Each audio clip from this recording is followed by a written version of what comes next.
word of that. John McKern. Well, I think probably you're well informed that I went to work for the Corps of Engineers in 1971. And I went into the personnel office the first morning, and the first morning was spent indoctrinating me into what it was to be a civil servant. Then I went to my desk, and in the afternoon they put the nitrogen supersaturation problem on my desk, and I started dealing with that. In my job description there was a word that I think is very important. It's called collaboration. I said, what do you mean? They said, well, you need to collaborate with the Fish and Wildlife agencies to make sure that what we're doing is the right thing to do. So, okay, that was what I spent my career mostly doing, was collaborating with Fish and Wildlife agencies. A lot of you probably think the Corps is an independent, do-it-yourself agency, but that's not true. The other part of it is that the Corps of Engineers has had a research program since 1953 looking at these fisheries issues, and they've spent anywhere from $2 to $30 million a year on research programs, and a lot of the information that I will give you comes from those programs. So, without any further ado, let me explain to you who really killed the Snake River salmon. It's been said several times that there were 16 million fish that came back to the Columbia Basin before Snake River dams were built, and the numbers dropped down to the point where the fish were endangered. The Snake River Basin here is outlined in red. The brown areas are areas that used to be available to the salmon, the Columbia River salmon, for spawning. Before there were Euro-Americans here in the area, the Indians were the primary users of the salmon. And I don't know if you saw it or not, but there was a movie made called Maverick, in which Mel Gibson played Maverick. And Maverick and the chief were sitting on a log, and the chief says, "Why are they always trying to take our land?" And Maverick said, "It's all your fault for being on our land before we got here." And that's the attitude that caused the decline of the Snake River salmon. They had declined significantly before Euro-Americans got here because they were preceded by diseases that Euro-Americans brought to the North American continent, or Asians even.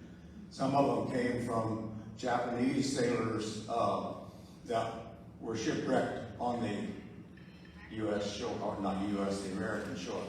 Anyway, they all boil down to the Indians had been reduced significantly. When historically they might have taken 4 million fish out of that 16 million, by the time all of them had been either their fishing areas lost or had been hunted down by military and so forth, got down to Salida Falls, and there was an estimate made in the 1950s that they may have taken around 1 million fish there at that time. But that was lost to them too until we know about the Bolt decision, the Bologna decisions, and the Indians became co-equal managers of the fish runs. The biggest impact of the fish, in my opinion, was the harvest of the fish in the lower river. And they were harvested by various techniques. The fish wheels were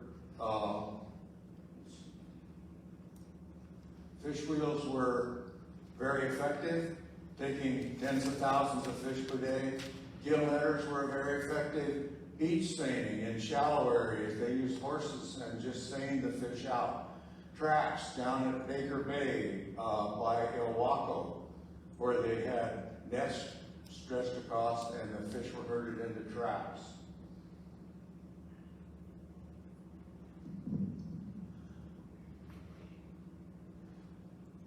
Eighteen 1866 was a significant year because that's the first year that canning was introduced to the Columbia Basin. And fish could be canned and shipped around the world. And Columbia River salmon was a protein commodity that was selling for pennies per can around the world in the 1800s. At the peak, there were 53 canneries. 1880 was the first peak in harvest at 43 million pounds, and that was basically spring and summer Chinook.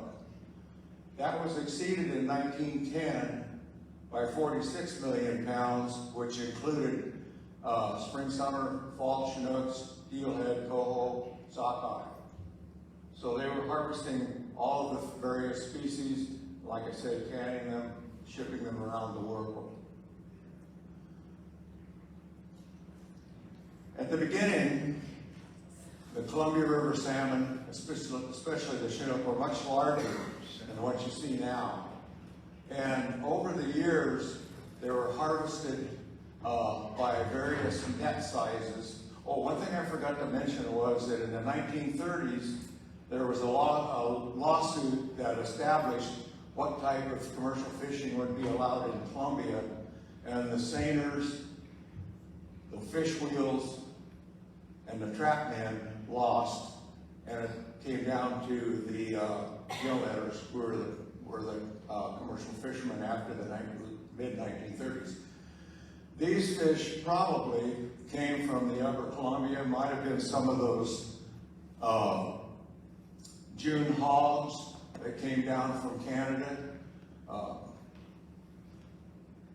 I don't know that they were that size in the Snake River, but since then we've seen fall Chinook up into the 50-pound ranges.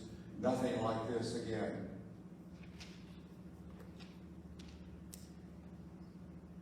At the computer. Thank you. Okay, in 1910, another thing happened that significantly impacted the number of fish, and that was the advent of the gasoline engine being put into some of the boats. And so then they could get out into the ocean and fish. And trolling became another way that many of them were harvested. There were seiners and gillnetters primarily in the lower estuary, but also along the coast, still operating up along British Columbia, and bottom trawlers. Alaska has found that bottom trawlers, or they think that bottom trawlers are the main reason for the collapse of salmon runs in the Yukon River and the Kuskokwim River. And like Jerry mentioned, they're caught as bycatch while they're fishing for other things, like pollock. At this point in time, ocean fisheries from the U.S.-Canada border, the southern border, are primarily, in fact, almost totally trawlers. They're not allowed in the ocean to fish with the seines. There is bottom trawling out there, and there's undoubtedly bycatch, but I don't know what they've found in terms of salmon caught in bycatch off the Oregon-Washington coast.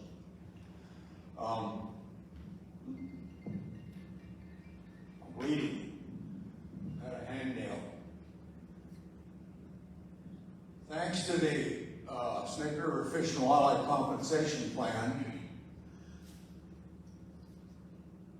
I don't know if you're aware or not, but there were 11 hatcheries that were either modifications of existing hatcheries or construction of new hatcheries for compensating for the losses caused by the lower Snake River dams. And since then, there's been other hatcheries like the coho hatcheries for that the Nez Perce have championed on the Clearwater, and I think it's Sheep Creek is the other one. Anyway, this picture here is, I don't know, it's a friend of somebody on the committee. I apologize if they didn't like me using this picture, but these are fall Chinook that were caught here. That's Port of Clarkson in the background.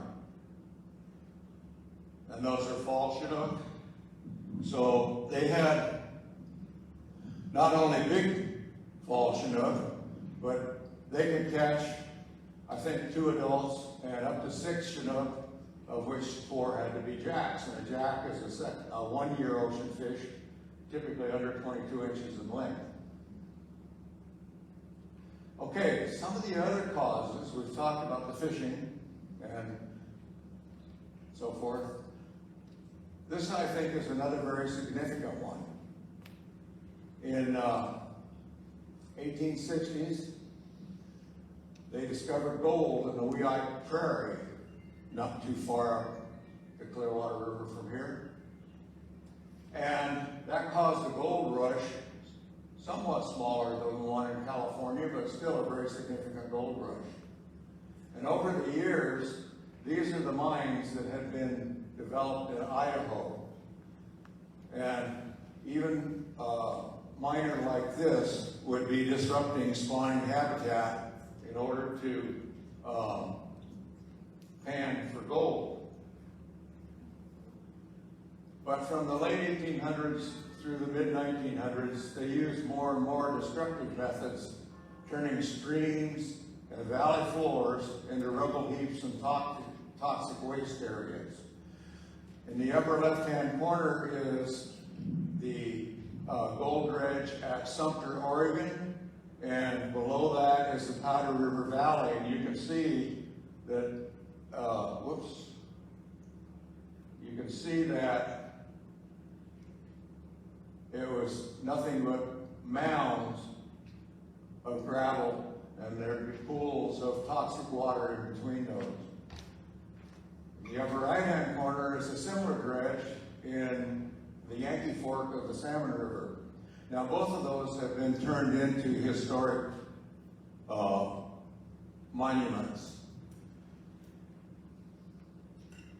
The one on the Salmon River has been, the damage has been repaired to some degree by funding from the Northwest Planning and Conservation Council, the Bonneville Power Administration's Fish and Wildlife Program. 5 miles of restoration cost about $50 million to restore, caused by that dredge. Dredges weren't the only gold mining effect. This is Panther Creek, which is a tributary of the Salmon River. Bucktail Creek is a tributary of Panther Creek. There was a hard rock mine up on the hillside, and they pushed their mine tailings down into the creek stream bed and brought with them chemical pollution, primarily in the name of copper sulfate. And that's what it looked like in 1974, 1992, and this is what it looked like in 2012. Again, another $50 million spent cleaning up the problem.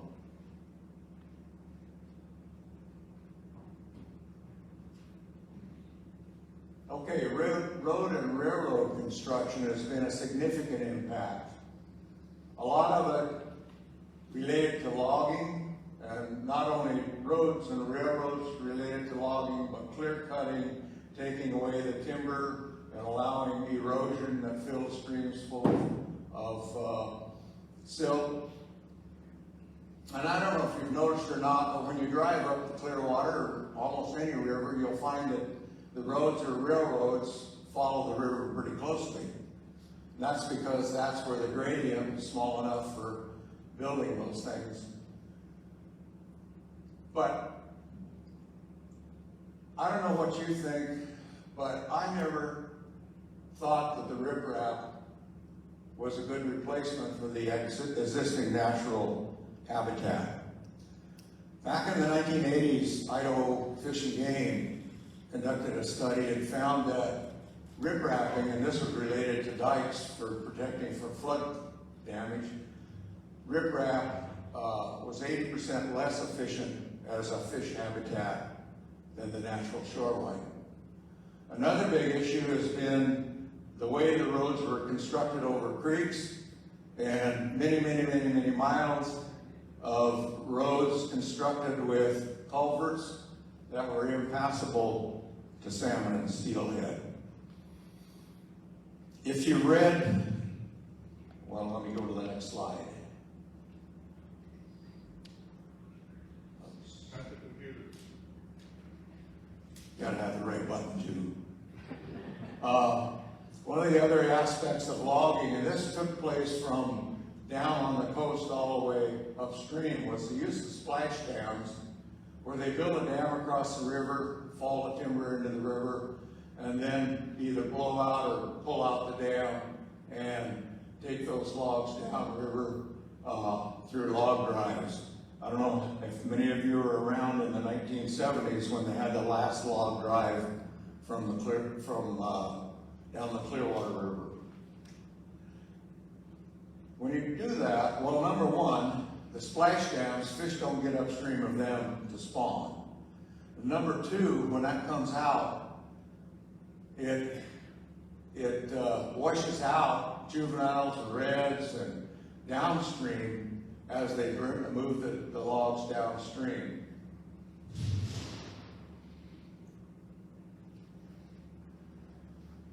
I was going to mention this one. In 1910, you remember in 1910 they harvested 46 million fish? In 1910 also there was a big burn. It started in eastern Washington and went all the way through to Montana, and as all of these small fires got together, it totaled over 3 million acres. And there are, if you read The Big Burn, it's a book about this fire, there are discussions there about fish being boiled in the creeks. Not to mention the fact that the habitat would be destroyed thereafter by the ash and silts and whatnot coming down from the burned areas.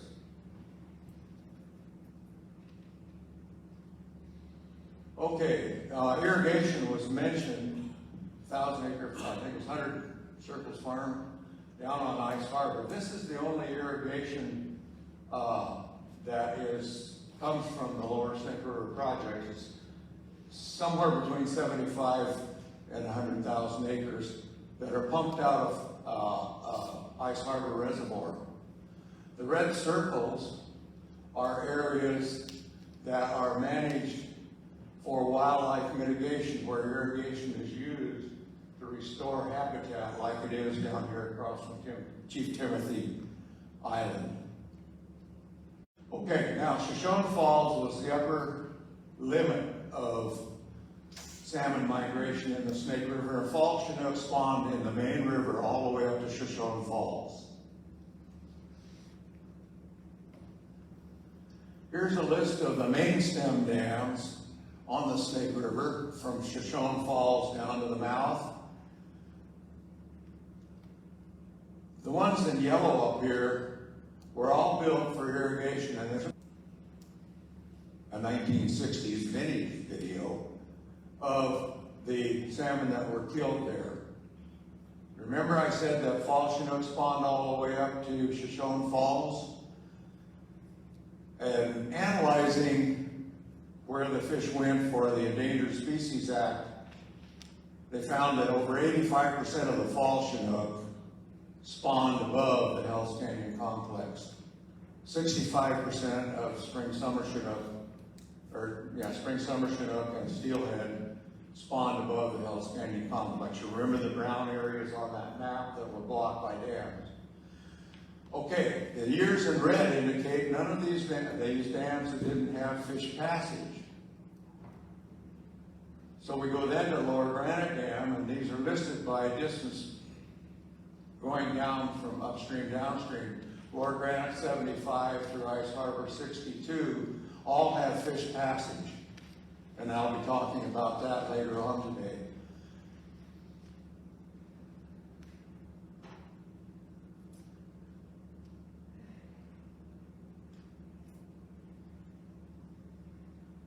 here's a map, and it's on the bulletin boards out there, showing where there are dams in Idaho.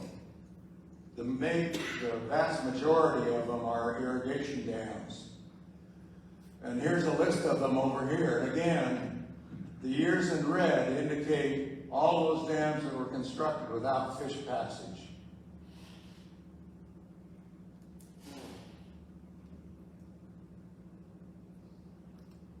Going back to, I think, I was looking for the oldest one, it's about 1905. Plus, there were hundreds of small permanent and temporary irrigation dams. And the years in red, again, indicate no fish passage. The years in yellow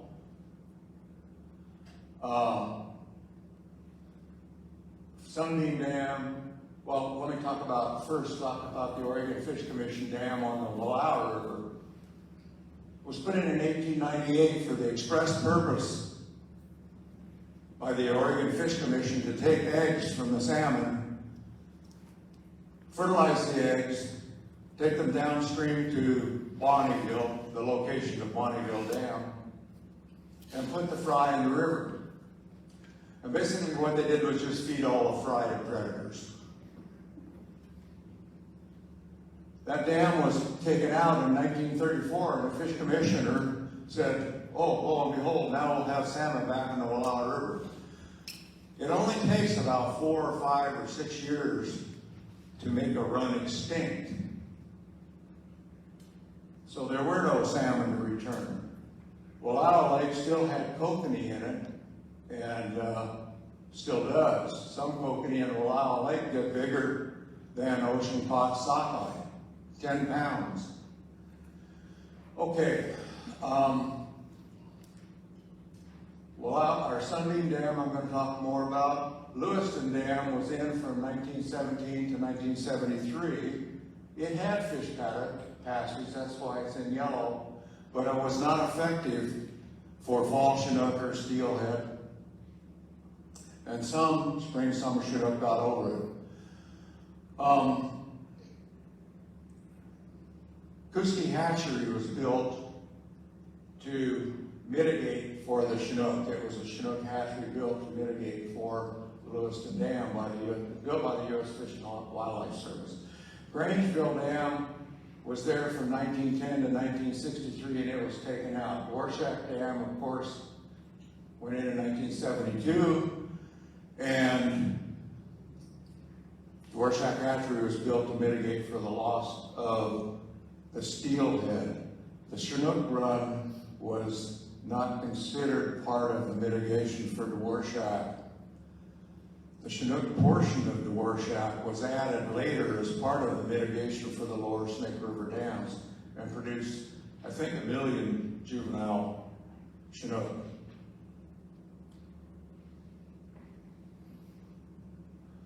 I wanted to tell you more about Sunbeam Dam, and I think Jerry also mentioned this. There was no fish passage at Sunbeam Dam. And this picture of it here, if you notice the red, if you notice the red circle here, those are 3 people sitting on the dam. Gives you some idea of how big it was. It was built as a power source for a gold mine. Wasn't ever effective in that use, but it sat there and blocked all salmon coming back to the Stanley Basin until the 1920s, when some kind of a makeshift ladder was put in there. But again, after that period of time, all of the salmon from up there would have been extinct, except that there were still some kokanee left. Idaho Fish and Game poisoned out the lake, some of the Stanley Basin lakes in the 1950s to manage for less slow cutthroat trout. And then they relented and restocked sockeye from Canada in the 1960s. The sockeye that are coming from there now are probably progeny from the kokanee that escaped poisoning projects. National Marine Fisheries Service conducted a study on that and said genetically they didn't think they were Canadian fish. Okay, water temperature, we've already mentioned that. In the 1950s, the temperature coming out of the Snake River was measured as high as 83 degrees in August down at the mouth. Irrigation return water in southern Idaho is heated and comes back. A bunch of the water comes out at Thousand Springs, which has been underground for heaven knows how long and is not heated, but there's a lot of hot water coming off of the irrigated land, 500,000 acres in southern Idaho. The highest temperature measured at Ice Harbor Dam since it went in is 77 degrees, and that was the year it went in.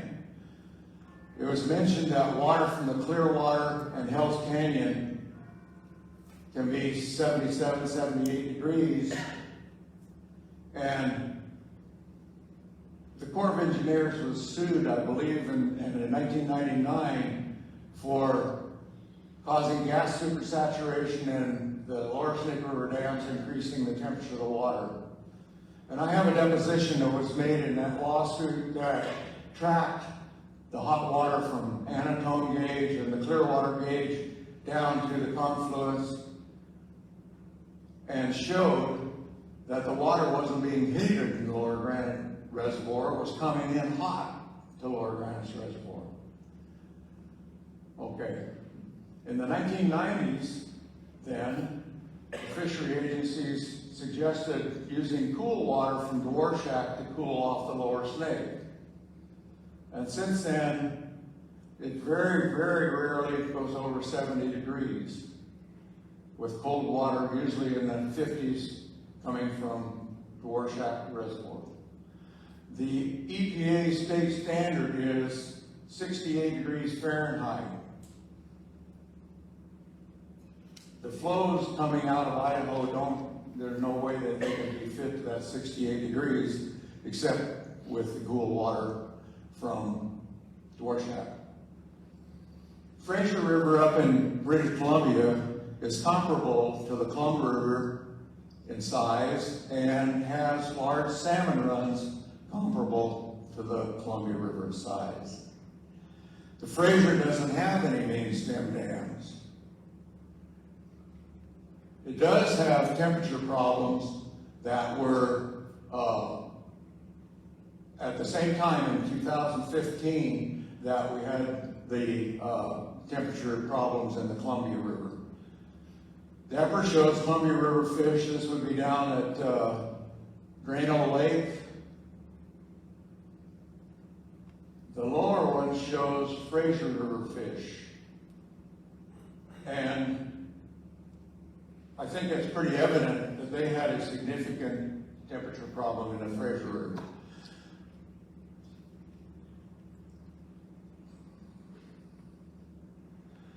Another issue was that you had hot water coming down into the Lower Granite Reservoir, and the hot water stays on top of the water, on top of the reservoir, down to the dam. The exit of the fish ladder, which is behind that waterfall, takes water off the surface. So hot water was going down the fish ladder, and the fish were rejecting coming into the fish ladder. Lower Granite was built with an emergency bypass system where in a never day flood situation, they could draw the reservoir down 28 feet and use these pumps to pump cold water to feed a false weir, and the fish would go into a slide and slide down into the lower reservoir. The Corps of Engineers modified the system to use these pumps to pump cold water up from lower in the reservoir and spray it out in front of the fish ladder. So it was cold water going down the ladder, and the fish blockage issue went away. The same thing was done at Little Goose. I'm not sure about Monumental. It may have been after my time.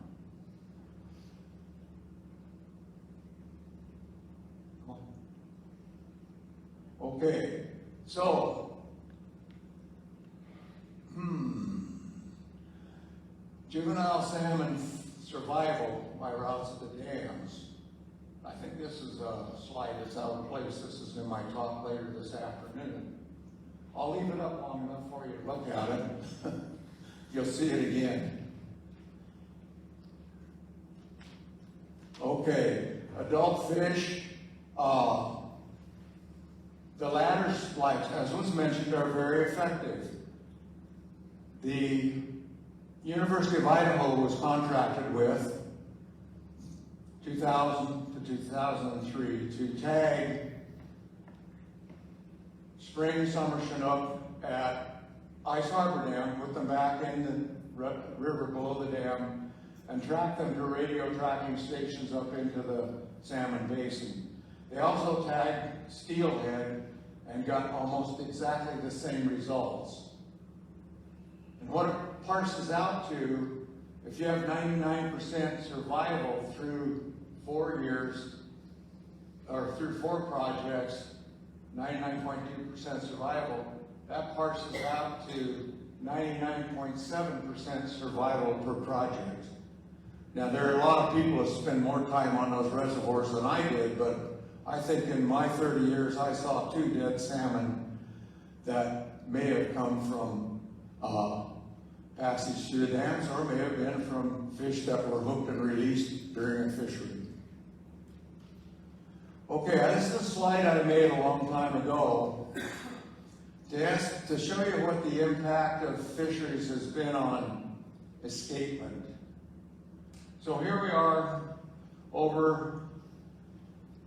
starting with 1865, 16 million fish. And I use 16 million. People have used figures as high as 18 million and as low as 10 million. Fraser River sockeye runs alone have fluctuated from 2 to 20 million. So that's not a bad number. So I use 16 million.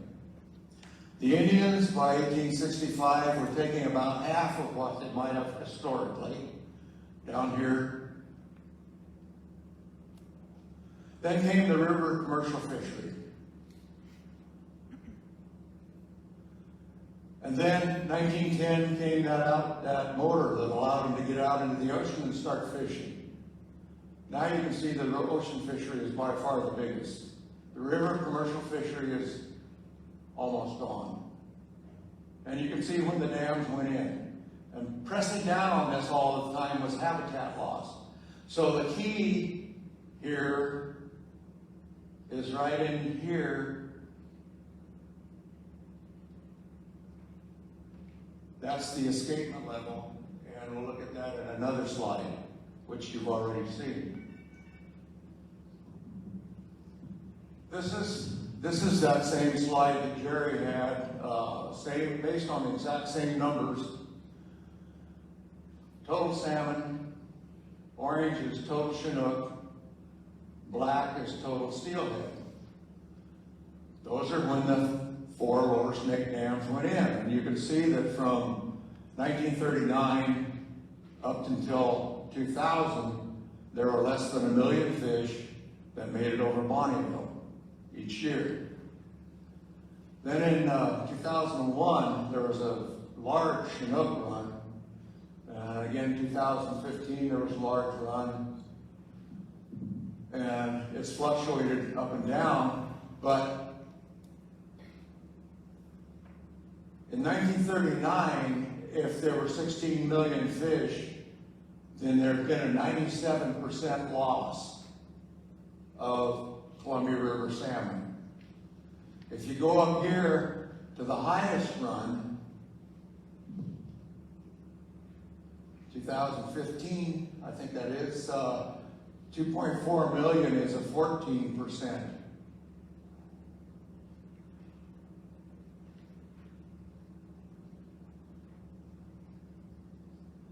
So, to put this all together, breaching the lower Snake River dams will not increase spawning area for spring and summer Chinook, steelhead, coho, or sockeye. Lost spawning areas above the Hells Canyon dams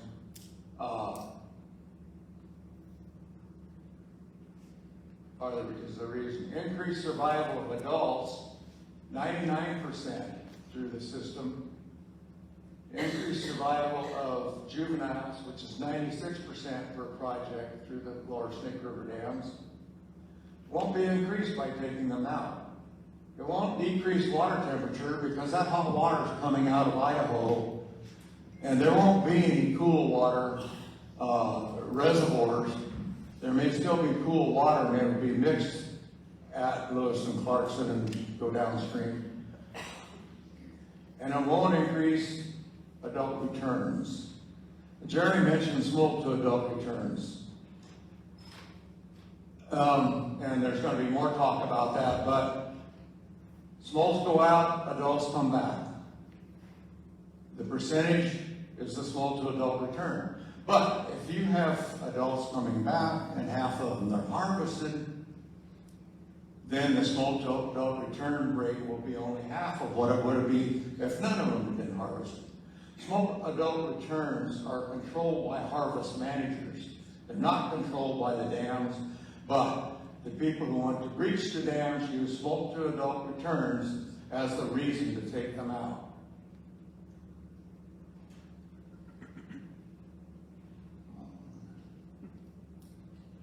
So that's the end of my presentation.